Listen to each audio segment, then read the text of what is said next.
Karena Bai Guanxing pernah melihatnya saat itu, maka patung Kaisar Mingyang yang dipegang Kaisar Dewa Gajah Emas dalam berkabungnya memang sudah sangat tua dan sudah lama bersamanya.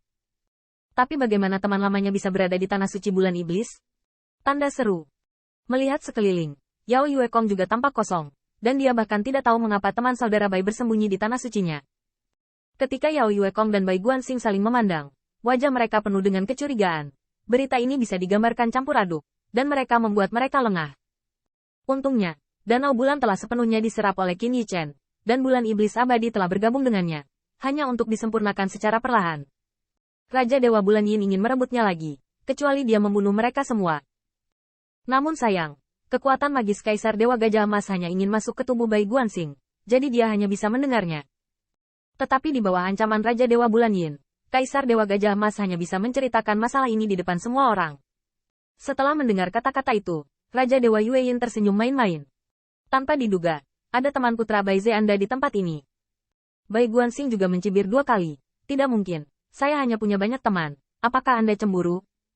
Raja Dewa Yue Yin berkata dengan dingin dan berkata, kamu bisa bangga berada di perusahaan semut.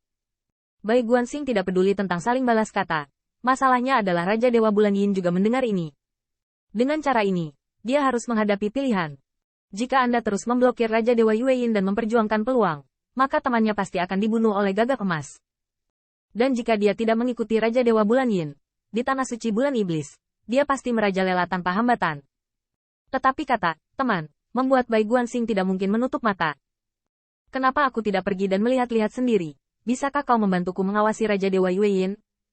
Yao Yuekong diam-diam mentransmisikan suara itu, tetapi Bai Guanxing menggelengkan kepalanya lagi dan lagi. 3 penyihir leluhur itu tidak mudah ditangani. Kamu tidak memiliki restu kontrak surgawi. Akan lebih berbahaya jika kamu pergi. Terlepas dari apakah itu Golden Crow Silang atau Moon Yin God King, mereka semua kuat, dan teman utama di sekitar mereka adalah penyihir leluhur atau murid leluhur hitam. Dengan kekuatan Qin Yichen saat ini, tidak mungkin untuk dibubarkan. Kalau begitu, lalu cari Jinwu Silang dulu. Yao Yuekong mengertakkan gigi dan minum. Qin Yichen tidak bisa menahan keterkejutannya. Jika dia pergi untuk mencari Gagak Emas Silang, siapa yang akan menghentikan Raja Dewa Yue Yin? Jangan takut. Immortal Demon Moon telah dimurnikan oleh Anda, dan tempat di mana Golden Crow Silang pergi, pasti ada kesempatan untuk klan saya. Tidak banyak kesempatan bagi Dewa Raja Yue Yin untuk melihatnya, dan sisanya bukanlah sesuatu yang bisa dia ambil begitu saja. Danau Bulan yang kelelahan terdiam, dan Qin Yichen sedang mendiskusikan tindakan balasan. Bukankah Raja Dewa Yue Yin mengubah pikirannya? Bai Guanxing tidak hanya menghadapi pilihan, dia juga harus membuat pilihan. Jika Bai Guanxing dikejar, maka dia pasti akan menghadapi Istana Iblis Kuno. Monster dari Istana Iblis Kuno bukanlah teman-temannya. Dan jika Anda tidak pergi ke Golden Crow Silang, maka tidak ada yang bisa menghentikannya di Tanah Suci Bulan Iblis. Tiba-tiba, ada banyak keheningan di langit. Bagaimanapun juga, Bai Guanxing, yang merindukan keselamatan temannya, tidak bisa menahannya pada awalnya. Pergi ke Jinwu Silang. Ledakan. Tanda seru. Tanda seru. Pada saat itu, Qin Yichen berubah menjadi cahaya ilahi dan berlari kencang di Tanah Suci Bulan Iblis, dan permaisuri tidak bisa menahan teriakan ketika dia melihatnya di matanya. Ingin kabur. Tanda seru. Bayangan ilahi yang diubah oleh permaisuri juga melintasi langit dan bumi. Tetapi mereka tidak mengejarnya, tetapi mendengar minuman dingin. Apakah raja ini membiarkanmu mengejarnya? Sosok permaisuri tidak bisa menahan tercengang, tetapi melihat bagian belakang Qin Yichen yang telah pergi, dia tiba-tiba merasa sedikit tidak mau.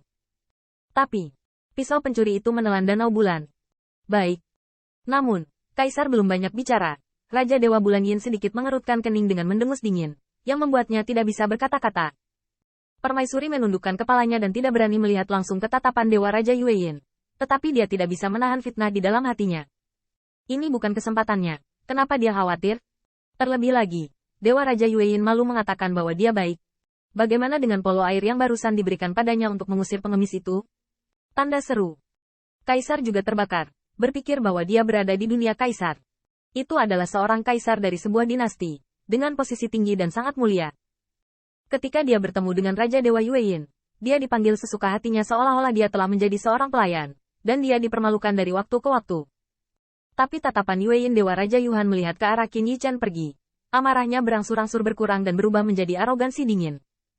Raja ini berkata, semuanya diatur dengan sendirinya. Dia tidak akan membiarkan Demon Yue mati begitu cepat. Kaisar masih tidak berani mengatakan apa-apa, tetapi penguasa neraka surgawi juga memfitnah beberapa kata dari lubuk hatinya bahwa dia dirampok Danau Bulan. Apakah itu juga dalam pengaturan Anda? Menurutmu raja ini tidak bersembunyi dari putra Baize, kan? Minuman dingin yang tiba-tiba ini membuat penguasa neraka surgawi, yang baru saja mengeluh di dalam hatinya, menggigil, hampir berpikir bahwa bencana akan segera terjadi. Yue, Paman Yueyin sangat kuat. Seperti yang kamu katakan, putra Baize hari ini, tetapi hanya menggunakan beberapa keterampilan mengukir kecil. Tuan Yueyin bersedia melepaskannya untuk sementara, tapi itu kebetulan. Tuan Paman pasti punya ambisi yang lebih besar. Melihat permaisuri gemetar, Raja Dewa Yueyin menunjukkan sedikit kepuasan. Tapi saat dia berbalik, wajah Raja Dewa Yueyin suram seperti tinta. Dia memang membuat pengaturan. Namun, jelas bukan dalam rencananya untuk dirampok dari Immortal Demon Moon oleh semut yang tidak berada di ranah Taoisme. Semut itu disebut Feng Tianxing, kan? Kali ini, bahkan jika putra Baize berdiri di depannya, dia tidak bisa menahannya. Raja Dewa Bulan Yin bergumam dengan dingin, tetapi ketika dia hendak pergi, dia tiba-tiba memikirkan sesuatu. Ledakan. Melihat ke belakang, sinar bulan menyapu, dan raja-raja pemetik bintang tiba-tiba merasa bahwa mereka akan dilebur oleh sinar bulan. Ini adalah kekuatan yang tidak bisa mereka tolak. Kamu sampah, dan bawahanmu lebih sampah daripada kamu. Beberapa kaisar, tetapi bahkan semut tahu tidak dapat menghentikannya, terkutuk. Raja Dewa, maafkan aku. Ketika permaisuri melihat ini, dia langsung panik. Penguasa neraka surgawi mengertakkan gigi dan menundukkan kepalanya dan berkata, Paman Tuan, mereka semua di bawah saudaraku. Kamu harus memberiku rasa hormat Tuan. Setelah mendengar kata-kata itu, sinar bulan di mata Dewa Sinar Bulan menjadi lebih suram. Tuanmu tahu, apakah kamu menggunakan wajahnya untuk melindungi semut yang tidak memadai ini? Begitu kata-kata ini keluar, penguasa neraka surgawi tidak berani mengatakan apapun lagi. Untungnya, cahaya bulan di mata Raja Dewa Yueyin secara bertahap menghilang, hanya menyisakan Raja Pemetik Bintang yang sekarat, ketakutan. Sampah. Ada juga yang memanfaatkan sampah. Ayo berangkat. Raja Dewa Cahaya Bulan menahan punggungnya dengan tangan di punggungnya, dan cahaya bulan bertahan di sekelilingnya. Sementara Ratu mengangkat Raja Pemetik Bintang, sambil menuduhnya di belakang sang Raja Pemetik Bintang. Tapi di lubuk hatiku, permaisuri menjadi semakin takut pada Raja Dewa Yueyin. Dia harus mengakui bahwa putra Baize benar, bukan hanya leluhur kulit hitam, tetapi di mata para dewa ini, semua makhluk di dunia hanya berguna dan tidak berguna bagi mereka. Dan ketakutan permaisuri bahkan lebih marah.